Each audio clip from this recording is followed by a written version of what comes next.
Yun, good evening mga idol. Hindi sana ako maggagawa ng video. Sa mga lang hindi ko mapigilan dahil sa mga nangyayari ngayon. Grabe. Mismo ang ating Vice President ay hindi po masaya na ang ating bigas ay bumaba sa 20 pesos. Grabe. Pero ano pa nga bang aasahan natin mga idol? Hindi nila gugustuhin na lahat ay bumaba. Dahil kung ano man accomplishment ng ating Pangulong BBM ay hindi po sila masaya. Dahil sila po ang humihila sa ating presidente pababa. Grabe yung mga taong ito. Pagkatapos po, sisiraan pa.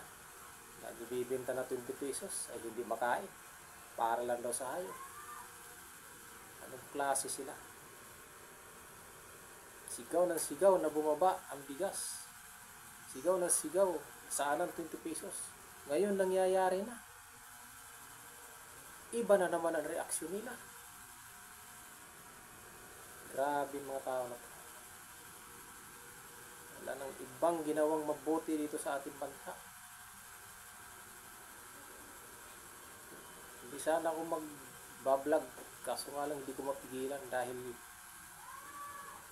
hindi talaga magandang mga nangyayari. Mismo ating Vice President ay siya pang nangungunang bumatikos.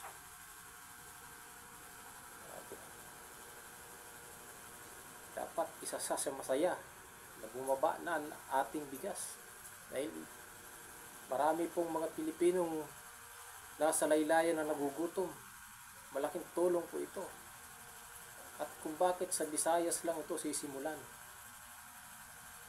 Dahil sa Visayas po ang maraming kalayan doon at siguro may purpose si Pangulo na doon muna uunahin. Hindi natin alam kung ano isusunod kung sa Mindanao o sa Luzon. Pero ang importante, bumaba na po sa 20 pesos ang bigas natin mga idol. Yun po mahalaga. Sana naman matuwa ang ibang mga Pilipino sa nangyayari ngayon. Hindi yung batikos ng batikos. Pag mataas, babatikos. Gayong bumaba, babatikos. Saan ba talaga lulugar ang ating Pangulo? Ay nako. Sige, maraming salamat. Gandang gabi sa inyong lahat mga idol.